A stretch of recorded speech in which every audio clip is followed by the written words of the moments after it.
Que le Seigneur nous bénisse. Avant de commencer la réunion, nous allons prier le Seigneur.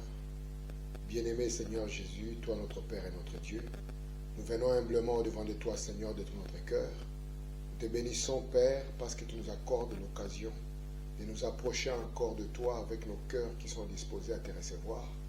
Tu as disposé, Seigneur, ô Dieu, ce cœur à recevoir la semence du royaume. Ainsi, Père, laisse qu'en nous, ô Dieu, la parole parlée, qui est la semence originelle, puisse être plantée, ô Dieu. Nous voulons, Seigneur, apprendre de toi jour après jour, parce qu'aussi longtemps que nous sommes sur la terre, cela montre que tu n'as pas fini de travailler avec nous. Nous abandonnons nos vies entre tes mains, nous abandonnons nos familles entre tes mains, et par-dessus tout, nous abandonnons nos âmes entre tes mains, te demandant, Père, toi qui es le guide, toi qui es l'époux, toi qui es le germe, de venir germer en ton lieu, comme tu l'as dit dans ta parole. Seigneur, ma prière, ô Dieu, c'est que tu mettes l'homme de côté et que toi-même, ô Père bien-aimé, tu puisses te magnifier et te manifester à tes enfants. C'est toi la meilleure règle, celle qui vient nourrir les aiglons, et tu les fais de bouche en bouche. Et, ô Dieu, sans intermédiaire, que cela puisse être le cas, alors que nous allons lire ce que tu as donné dans cet âge au travers de ton prophète. Au-delà de ça, ô Dieu, ouvre notre intelligence, comme tu l'as fait pour Daniel, alors qu'il avait compris les temps impartis, Seigneur. Et Père bien-aimé, si cela a ouvert l'intelligence de Daniel, laisse qu'il puisse en être ainsi de nous-mêmes, que par ces choses que nous recevons, que tu puisses ouvrir notre intelligence, ô Dieu, afin de nous plonger dans les programmes parfaits de ta volonté. Nous sommes ici, Père, dans un but principal, c'est celui de te servir toi et toi seul. Ainsi, ô Père, rends-nous fidèles et garde-nous sur ce chemin du devoir, bénissant nos âmes, faisant de nos combats tes combats, nous accordant ta victoire. Ô Dieu, ta parole va venir, que les bénédictions du ciel accompagnent cela, et que tes enfants puissent être bénis sur tout le plan, physiquement, spirituellement, matériellement et financièrement, tel que le prophète a déclaré ces bénédictions sur ton peuple. Fais-nous du bien, Seigneur, alors que nous te remercions pour cet instant et pour cette réunion, au nom du Seigneur Jésus-Christ. Amen. Que le Seigneur vous bénisse encore. Donc nous allons directement lire la parole. Nous sommes dans l'écriture de base que nous avons choisie pour cet enseignement, donc c'est-à-dire Ecclésiaste au chapitre 3. Et là nous lisons directement, il y a un temps pour tout, un temps pour toutes choses sous les cieux, un temps pour naître et un temps pour mourir, un temps pour planter et un temps pour arracher ce qui a été planté. Amen. Je vais lire encore dans le psaume 90, je lis à partir du verset 10 simplement. Les jours de nos années s'élèvent à 70 ans, et pour le plus robuste à 80 ans. Et l'orgueil qu'ils en tirent n'est que peine et misère, car ils passent et nous nous envolons.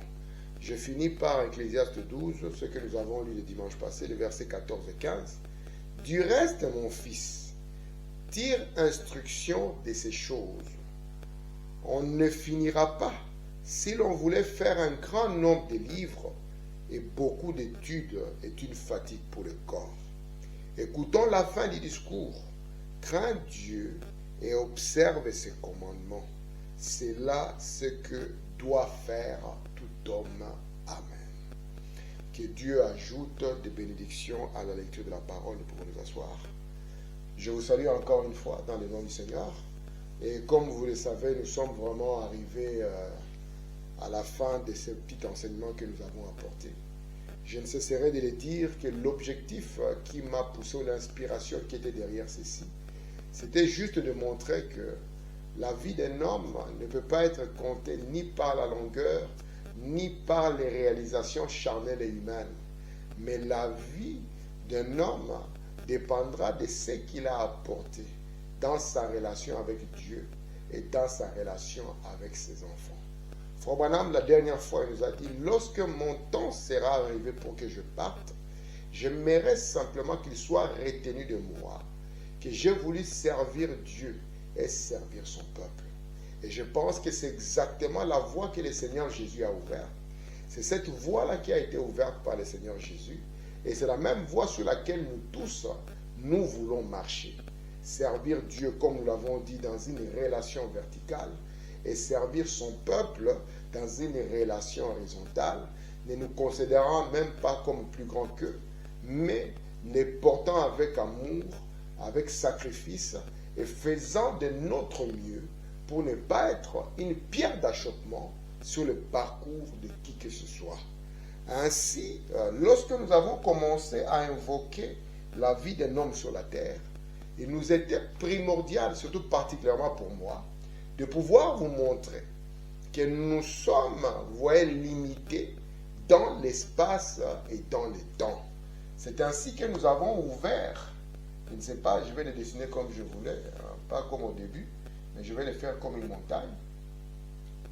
Nous avons vu ici qu'il y avait un début. Et il devait avoir une fin. Et nous avons compris que du début à la fin, ce n'est pas un fleuve tranquille. Au début, ça commence dans une faiblesse. Et si on va jusqu'à la vieillesse, on finit aussi dans une faiblesse. Mais les deux faiblesses sont différentes. Ici, au début de la vie, lorsque c'est un jeune enfant, il sera faible certainement. Et ici, à la fin de la vie, lorsque c'est une vieille personne, elle sera faible. Mais la différence entre le bébé qui naît et la vieille personne sera l'expérience. Ça sera la sagesse qu'il aura tirée de la vie. C'est pour cela que souvent, comme on sait que l'expérience ou le fait de vivre longtemps vous donne une certaine histoire, on voulait lier la sagesse à l'âge.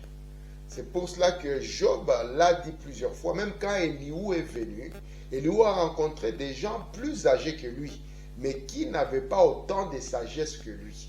Mais il est tout à fait normal qu'un homme qui a vécu longtemps puisse être considéré comme ayant déjà rencontré beaucoup de cas ou beaucoup de sagesse. Donc la faiblesse du début et la faiblesse de la fin n'a qu'une différence, c'est l'expérience. Celui qui au début n'a pas d'expérience, un bébé n'a aucune expérience, mais une vieille personne peut avoir des choses à donner. C'est ainsi que le livre d'Ecclésiaste, Salomon ne l'a pas donné au début. Ce n'était pas dans la pleine force de la jeunesse qu'il a donné. Voici, Salomon l'a donné à la fin de ses jours. C'est pour ça qu'il dit l'Ecclésiaste a été sage. Et c'est une conclusion.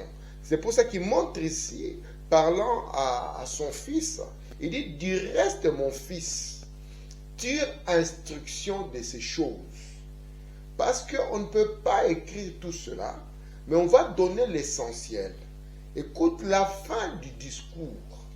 Il a compris en regardant la vie d'un homme qui avait la fin d'un discours. Lorsqu'il disait qu'il y avait un temps pour tout, peut-être qu'une jeune personne dans la fleur de l'adolescence n'a pas encore compris l'impact de ceci. Mais une personne qui chaque jour voit la force de son corps, la vigueur de sa vie partir, commence à le réaliser parce que c'est une expérience vécue. C'est ici où il comprend maintenant qu'il y a un temps pour tout. Il y a un temps pour naître et il y a un temps pour partir. Mais l'essentiel ici, ça sera cette réalisation sous forme de croix. Parce que lorsque Dieu nous a mis sur la terre, réalisation qui est sous forme de croix, Adam avait la relation avec Dieu. Et Adam devait avoir la relation avec son semblable. Un autre moi, cette épouse qui avait sa propre forme. Et c'est en cela que la perfection de la chose devait demeurer. Regardez ici, je vais commencer à lire Frère Branham. Je suis dans avoir soif de la vie. Il a prêché celui-là le 30 juin 1957 au paragraphe 18. Il dit, alors je me suis demandé, lorsqu'il s'est écrié, « Oh Dieu mon Dieu, pour moi, ta bonté vaut mieux que la vie. » Il doit donc y avoir deux différentes sortes de vie. Je me suis mis à étudier cela. Comment est-ce possible? Deux différentes sortes de vie. Eh bien, je me suis mis à réfléchir sur le fait que bien des gens pensent que lorsqu'ils sont ici dans la rue, courant ça et là, et qu'ils vont à divers endroits, ils mènent la vraie vie. Frère Branham dit, voilà les problèmes. J'ai observé des jeunes mères prendre leurs enfants et leur apprendre les claquettes. Eh bien, j'aimerais qu'elles puissent aussi un peu vivre.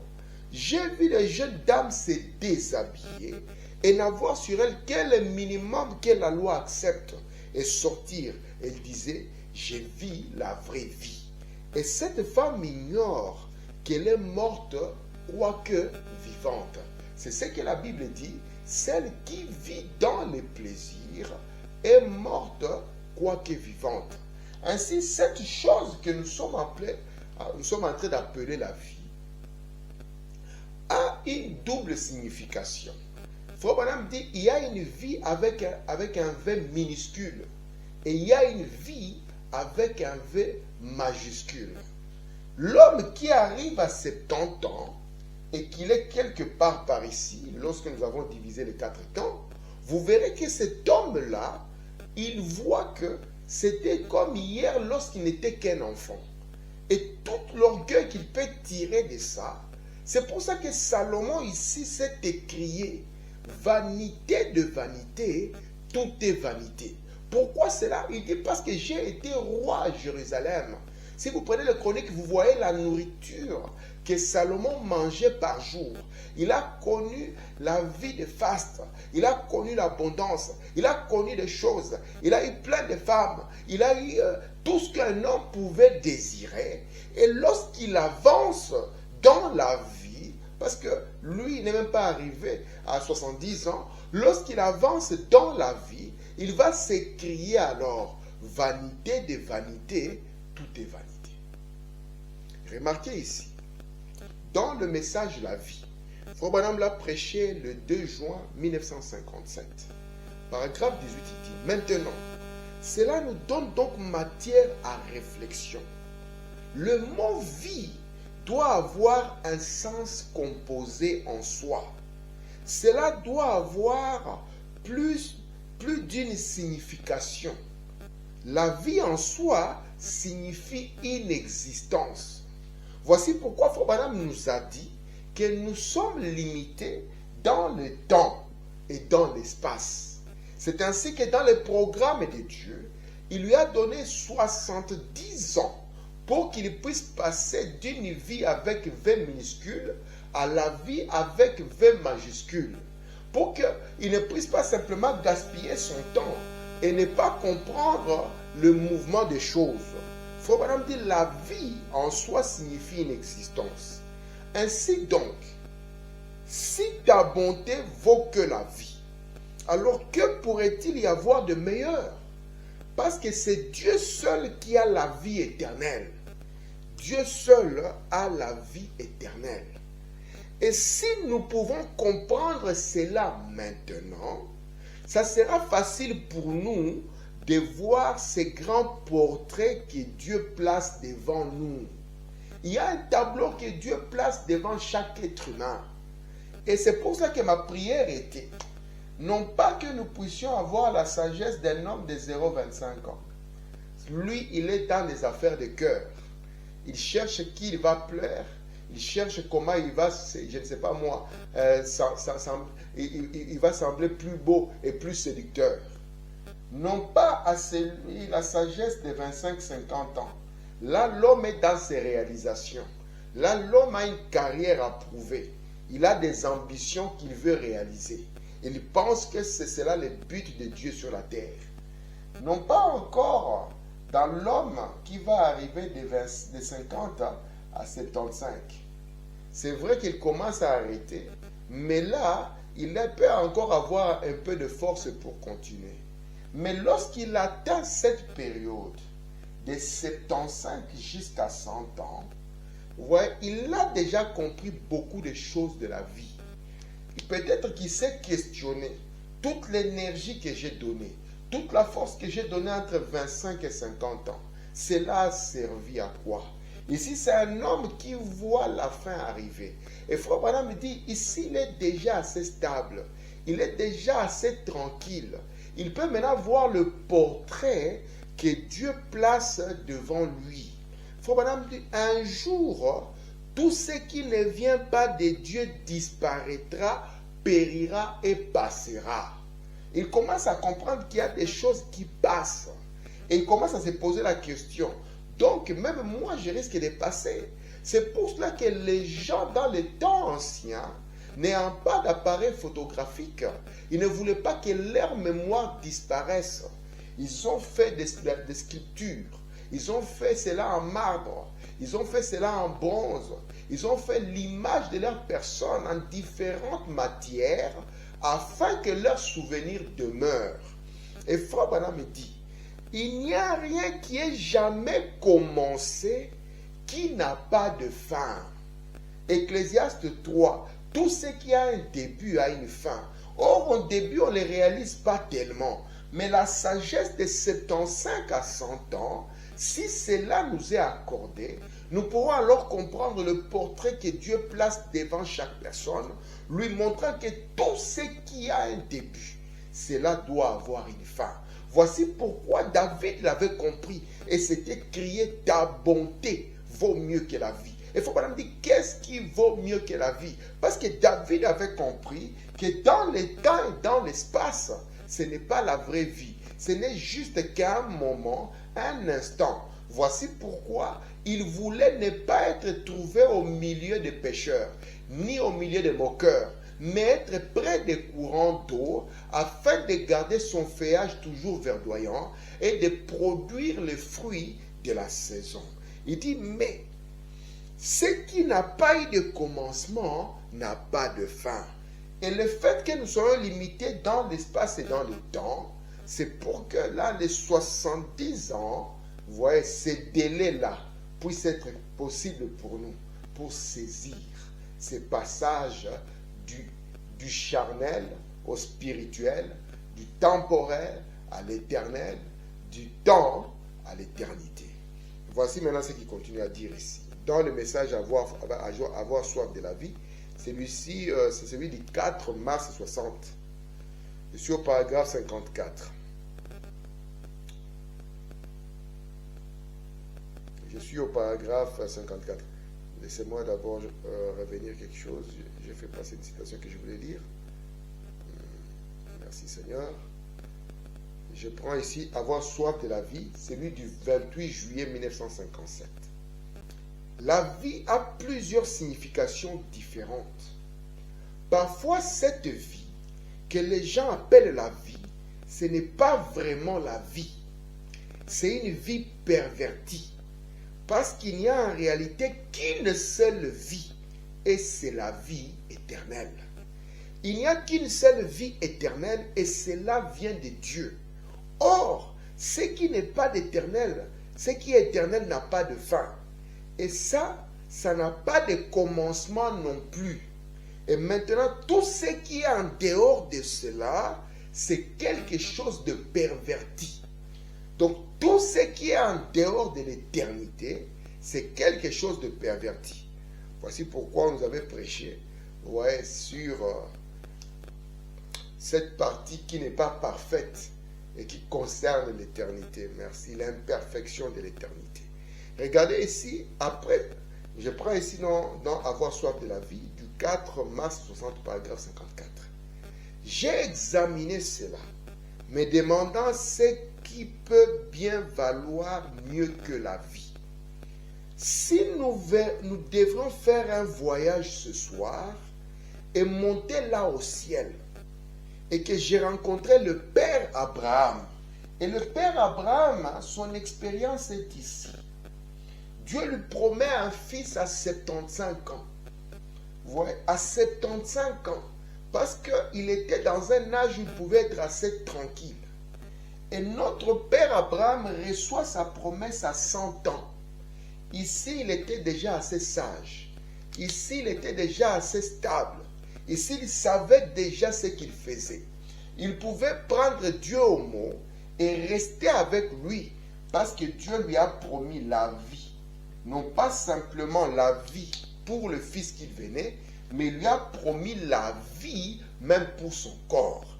Ici, dans cette période de temps, ces 25 ans, c'était la manifestation de la vie pour notre père Abraham et notre mère Sarah. Il dit, si nous devions faire un voyage ce soir, monter là au ciel, et que j'ai rencontré le père Abraham, je lui demandais, Abraham, quelle est la chose la plus glorieuse que tu aies jamais connue? Quelle est la chose la plus essentielle que tu aies jamais connue? Abraham me répondrait, la vie éternelle. Même ce qu'il montrait ici en type en Isaac, cela n'était que le partiel. Mais le Dieu qu'il a rencontré, c'est Melchisédek qui est venu à lui. Il lui a donné la vie éternelle. Et Branham dit, si nous laissons Abraham et que nous allons trouver l'archange Gabriel en disant que tu connais les secrets du ciel, quel est le secret ici? Il dit, nous dira, le secret ici, c'est la vie. Voici pourquoi Dieu seul est l'auteur de la vie éternelle. Et je continue ici dans les cieux de l'adoration auquel Dieu a pourvu. Frère Branham l'a prêché le 28 novembre 65, paragraphe 14. De toutes les façons, nous devons tous partir. Peu importe qui nous sommes, nous devons nous en aller un à un. Mais il n'y a qu'une chose. Ecclésiaste 12 déclare, écoute la fin du discours, crains Dieu et observe ses commandements. C'est là ce que doit tout homme. C'est un devoir de craindre Dieu, d'observer sa parole, de regarder le grand portrait qu'il place devant chacun. Pourquoi il dit cela? C'est parce qu'il a compris que tout ce qui est temporaire n'est que pour peu de temps. Et juste quelques tours de soleil, on se retrouve ridé avec des cheveux blancs. Cela passe tellement vite qu'on n'a même pas le temps de le réaliser. C'est pour ça qu'à la fin, il dit, la vie éternelle, il n'y a que Dieu qui la détient. Et il dit, crains Dieu et observe sa voie.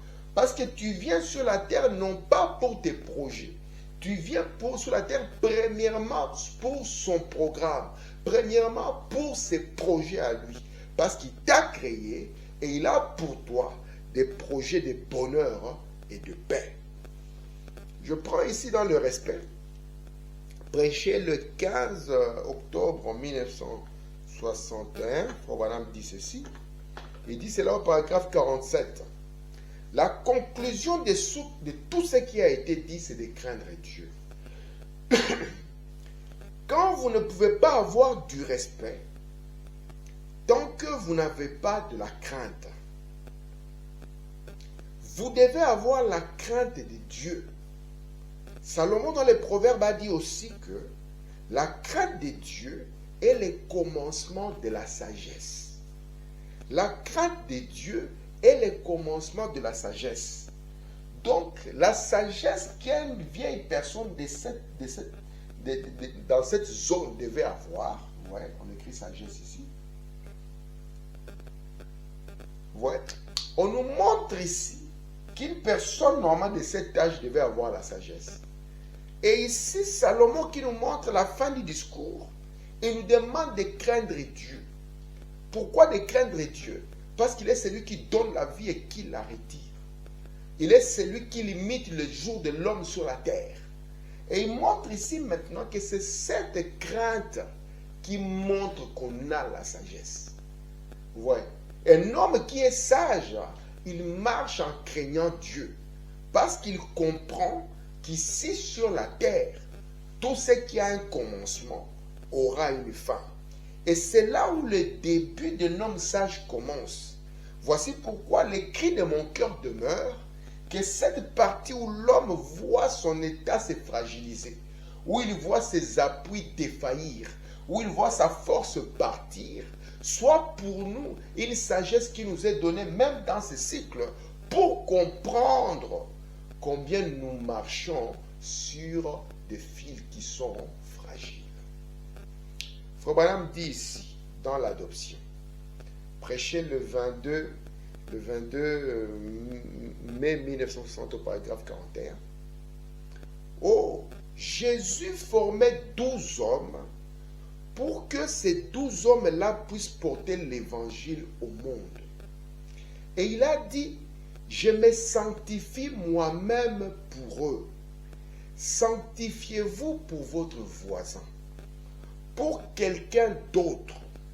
Ne faites pas de votre liberté un voile, a dit Paul, mais sanctifiez-vous. Conduisez-vous dans le voisinage comme un vrai chrétien devait se conduire.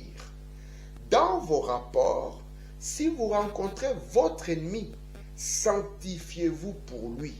Vous ne savez pas ce que vous pourriez faire. William Branham dit, lorsque Jésus a prononcé ces paroles, je me sanctifie moi-même pour eux. Il dit, ce sont les paroles parmi les plus douces de la Bible. Nous avons compris que la vie sur la terre ici, voyez, a deux types de vie. Il y a une vie avec un V minuscule et une vie avec un V majuscule. Et la vie avec le V majuscule, c'est la vie qui nous conduit dans la vie de Dieu. Et comment est-ce que nous le savons? Comment est-ce qu'un homme comprend qu'il a la vraie vie? C'est lorsqu'il peut faire quelque chose pour quelqu'un d'autre. C'est ce que nous avons vu. Et c'est cela la fin du discours. C'est cela qui montre notre crainte. Voici pourquoi Frère Branham a dit, je crains mon épouse, je crains mon église, je crains les frères. Ce n'est pas que j'ai peur d'eux, mais je ne voudrais pas faire quelque chose devant eux qui va les amener à penser que je ne suis pas un chrétien. Et Jésus, lorsqu'il formait les disciples et qui devait apporter cet évangile au loin, il a dit moi pour eux. Et dans cette sanctification, il y avait des sacrifices qu'il devait faire parce qu'il devait craindre Dieu et porter assez de sagesse. Il dit, je me sanctifie pour eux. Voici pourquoi Madame dit, vous aussi, vous devez vous sanctifier vous-même pour votre voisin, pour celui-ci, quand vous rencontrez même votre ennemi, ainsi de suite. Ici, dans les dons enveloppés de Dieu, prêché le 25 décembre 60, paragraphe 75. C'était un homme au même titre que vous et moi, parlant du Seigneur Jésus dans la chair. Il était autant humain dans sa nature humaine que nous. Il avait droit à cela. Mais il formait 12 hommes qui allaient apporter l'évangile au monde entier. Aussi s'est-il sanctifié pour eux. Je me sanctifie moi-même pour eux. Un don de Dieu, c'est gardant sanctifié. Les dons de Dieu, vous qui prétendez avoir reçu son esprit, gardez-vous sanctifiés, oui. Éloignez-vous des choses du monde, soyez sanctifiés. Souvent ici, dans la carrière, on sera pris dans beaucoup de choses. On manquera de souvenirs. Vous voyez qu'on est ici pour un temps. On manquera d'avoir cette crainte permanente. Frère Branham dit, Jésus avait le droit d'avoir une femme. Il dit pourquoi? Il dit parce que c'était un être humain. Il avait le droit d'avoir une maison. Pourquoi? Parce que c'était un être humain. Il avait le droit à beaucoup de choses pour lesquelles nous nous battons dans cette période de 25 à 50 ans. Et Jésus a été crucifié exactement dans cette période ici. Parce que cette période ici, selon le plan de la vie, c'est la période où un homme est en train de sortir toute sa carrière. Jésus est mort ici vers l'âge de 33 ans. Vous voyez, c'est là où il est mort. Quand l'homme vraiment est en pleine carrière, où il n'a pas beaucoup de temps pour le Seigneur, où il a beaucoup de choses à réaliser. Mais il devait porter en lui la sagesse. Et dans cette sagesse, il a montré même aux 12 qu'il formait que nous devons nous sanctifier pour les plus faibles. Nous devons nous sanctifier pour ceux-là, même pour nos ennemis, parce qu'il y a un travail à faire. Et c'est par cette attitude-là que Dieu pourra faire quelque chose pour les autres. Je prends dans l'adoption. Il a prêché cela le 22 mai 60, paragraphe 108. Voilà bien une des paroles les plus douces que j'ai jamais entendues. Père, je me sanctifie moi-même pour eux. Savez-vous qu'il avait le droit d'avoir un foyer? C'était un être humain. Savez-vous pourquoi il avait le droit d'avoir une femme? Il était un homme. Il avait le droit d'avoir toutes ces choses-là. Mais il a dit, Père, je me sanctifie moi-même pour eux. Je me sanctifie moi-même. Frère Madame, de continuer dans la communion. Prêché le 11 juin 1960, paragraphe 45. Et frère, je vous assure, être prédicateur, ça paye. Je répète, frère, je vous assure, être prédicateur, ça paye. Frère Madame dit, pas dans le sens d'avoir trop d'histoire du monde et être encombré de biens, ce n'est pas dans ce sens-là que ça paye. C'est à vous, prédicateurs, que je m'adresse. Sanctifiez-vous pour ce que vous allez conduire. Ce qu'il nous faut aujourd'hui, ce sont des prédicateurs avec une vie totalement consacrée, sanctifiée, qui marchent droit devant Dieu, qui ne s'embrouillent pas avec les choses du monde. Éloignez-vous-en. Père, je me sanctifie moi-même pour eux. Non pas parce qu'il était obligé de le faire, mais il l'a fait pour eux. Un prédicateur se sanctifie pour cela pour qui il apporte la parole. Les parents se sanctifient pour leurs enfants. Chacun essaie de se sanctifier pour quelqu'un d'autre. C'est ça le chemin de la vie. C'est cela passer de la vie minuscule à la vie majuscule. Parce qu'ici, Dieu a besoin de défenseurs. Il a besoin de témoins. Quand on entre dans cet âge de 80 et qu'on continue. Amen. Regardez ici dans Viens, suis-moi, prêché le 1er janvier 63, paragraphe 21. Savez-vous quoi? 86% des conversions à Jésus-Christ se font avant 21 ans. Cela est confirmé, les statistiques le prouvent.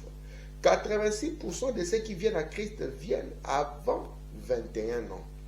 Après avoir dépassé cet âge, vous devenez plus modélé et ancré dans vos voies, surtout dans cette période ici. Lorsqu'on arrive à 50 ans, vous voyez, on s'est dit non. Dans les temps anciens, c'était la pension. On prolonge encore, on s'est dit je suis encore fort, je ne suis pas encore pensionné. Et ici, on est presque à l'âge de 70, on a 67 en Belgique. Donc dans cette période ici, l'homme se bat.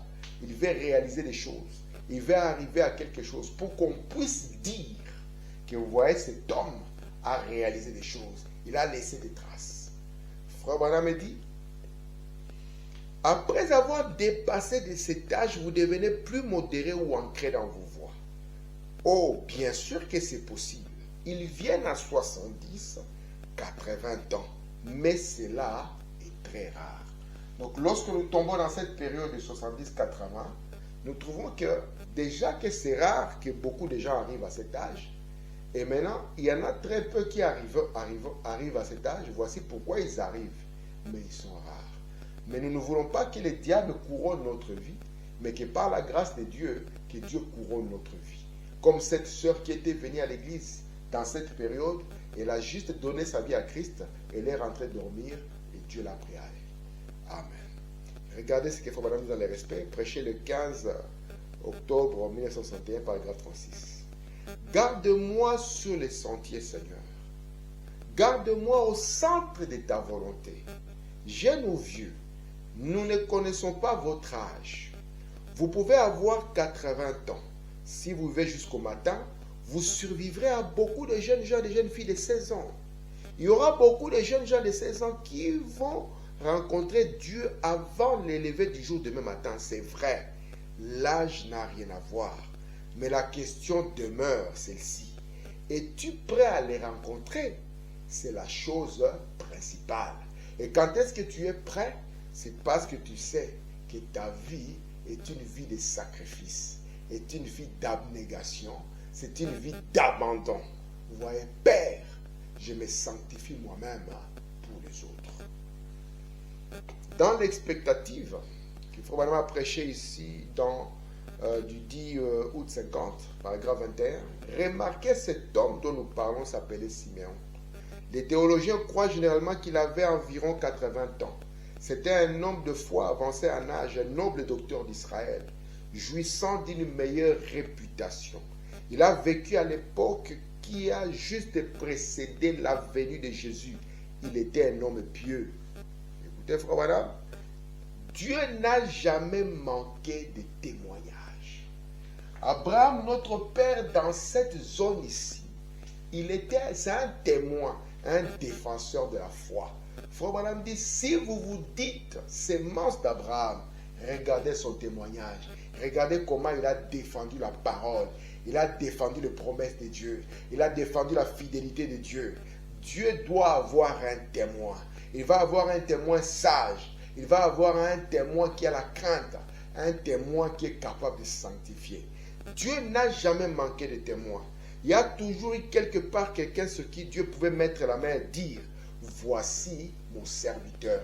Il a fait au temps d'Abraham. À 80 ans, Moïse, Dieu a pointé son doigt sur lui. Ici, avec Anne, il doigt sur eux. Parce que quand les gens, dans une seconde génération, 80 ans, c'est 2 générations, rejettent la chose, Dieu a encore besoin d'avoir quelqu'un qui peut se tenir. Madame dit, cela s'est amenuisé parfois jusqu'à un seul qui restait. Mais Dieu a toujours eu un témoin. Écoutez, Frère Branham, la vie de Moïse allait par cycle de 40. Israël à Kadesh Barnéa, paragraphe 194. Il a été appelé à 40 ans, fut rejeté de ses frères. Il est parti dans le désert, garda des moutons pendant 40 ans. Lorsqu'il eut 80 ans, Dieu l'envoya délivrer Israël. Il est venu comme un défenseur. Il est venu comme un témoin. Un témoin de quoi? Un témoin de la fidélité de Dieu. Parce que Dieu avait promis que je viendrai moi-même par ma main puissante et je viendrai vous délivrer. Et cet homme de 80 ans, exactement comme il a en fille de Siméon, il était un témoin devant Israël des promesses de la fidélité de Dieu. Moïse est descendu aussi comme un témoin, un défenseur. Il est venu pour la libération, pour défendre ses peuples opprimés comme Dieu avait promis. Écoutez, Frère Branham dit dans Que pensez-vous de Christ, du 13 décembre 53, paragraphe 30. Pouvez-vous vous représenter cela? C'est du non-sens. Un vieux homme de 80 ans, avec une femme, 2 enfants sur un âne, avec une verge devant lui, descendant conquérir l'armée la mieux équipée du monde. Eh bien, l'Égypte avait conquis le monde, mais on lui demandait, comment sais-tu que tu vas la conquérir? Et Moïse pouvait dire, c'est juste parce que Dieu l'a dit. Vous voyez, c'est un défenseur, un témoignage, un homme de foi. Je prends ici, dans la colonne de feu, prêché le 9 mai 53. Je vais expliquer les circonstances qui ont produit la photo de l'ange du Seigneur qui est juste derrière moi. Frère Branham est avec Bossoff. Bossoff a cet âge de 80, qui est un âge de témoignage, un âge de défenseur. Paragraphe 28. Maintenant, remarquez ceci. Le deuxième jour, il a dit, cela montre de quoi ils sont faits. Ils payaient des annonces dans les journaux. Cela montrait de quoi ils sont faits. Ils attaquaient les prophètes avec Bossoff pour les réunions de prière en payant des annonces dans les journaux. C'était les révérends Best. Ils ont peur d'examiner la guérison divine à la lumière de la parole de Dieu. Et ici, et alors M. Bossoff est venu. Il a dit, frère Branham, pour notre prestige devant les gens, il faut relever cela. C'est un âge où on relève les défis. C'est un âge où on est un témoin. C'est un âge où on est un défenseur. Il vient vers Frère Branham. On doit relever ces défis. Exactement comme Moïse l'a relevé devant Pharaon. En disant, ces Égyptiens que vous voyez, vous ne les verrez plus. Et il dit, pour notre prestige. J'ai dit, frère Bossoff, il y a environ 8000 personnes là. Il y a environ 7000 d'entre eux pour qui on doit prier. J'ai dit, j'ai encore 2 jours de plus ici à Houston. Pourquoi perdre du temps avec ces fanatiques alors que nous pourrons aller prier pour les malades? J'ai dit, ne perds pas du temps pour ça. Il a dit, frère Branham, laisse-moi le faire. Et je me suis dit, oh, à 75 ans, j'ai pensé à Caleb quand il avait dit, j'ai 80 ans aujourd'hui. Je suis tout autant homme que je l'étais Josué. Quand Josué avait placé l'épée dans ma main, j'ai admiré le vieux homme. J'ai dit, bien frère Bossoff, je vous admire frère. Il a dit, cet homme n'a ni les fondements, ni un seul passage des Écritures. Il a dit, laissez-moi le lui prouver. Et j'ai dit, si vous me promettez que vous ne ferez pas de problème. Il a dit, je vous le promets, je ne ferai pas de problème. J'ai dit, d'accord.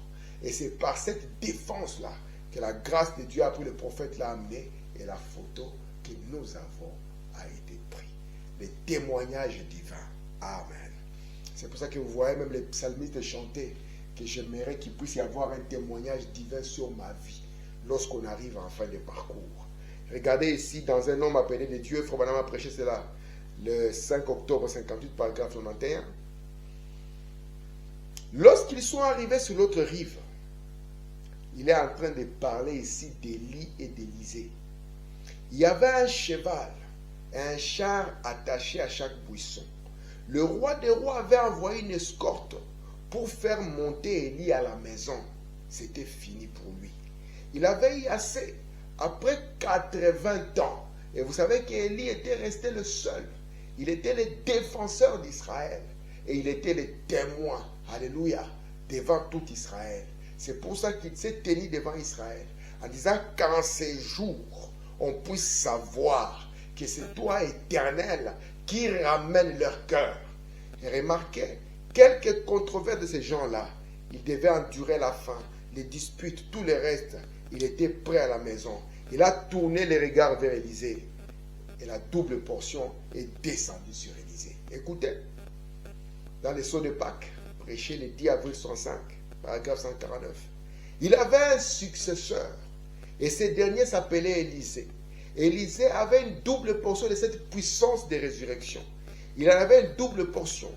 Lui, il a prêché pendant environ 80 ans. Jusqu'à 80 ans environ. Il est tombé malade, il est mort. Lui n'est pas rentré à la maison comme il.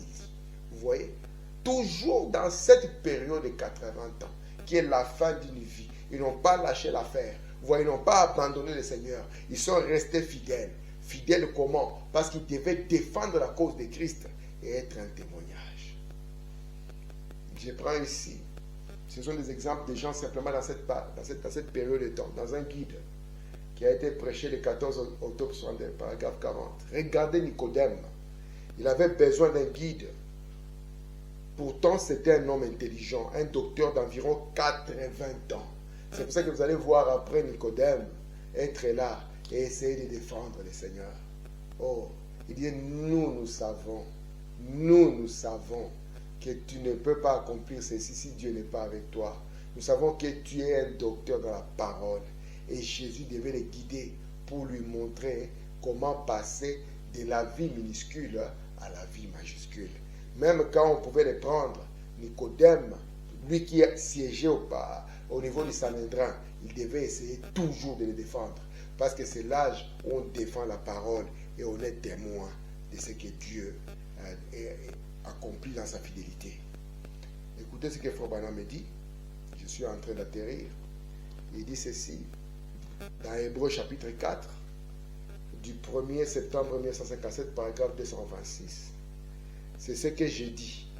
Chaque fois que l'on voit une personne, vous voyez un petit couple marchant dans la rue, des amoureux, peut-être qu'ils ont 80 ans. Cela montre seulement qu'il y a au ciel un jeune couple qui les représente au ciel. Si ce tabernacle terrestre est détruit, nous en avons un là-haut. Parce que 80, c'est l'âge qu'on est un témoin. 80, c'est l'âge qu'on défend la parole. Et souvenez-vous, c'est la fin du discours. Et la fin du discours dit quoi? Crains Dieu.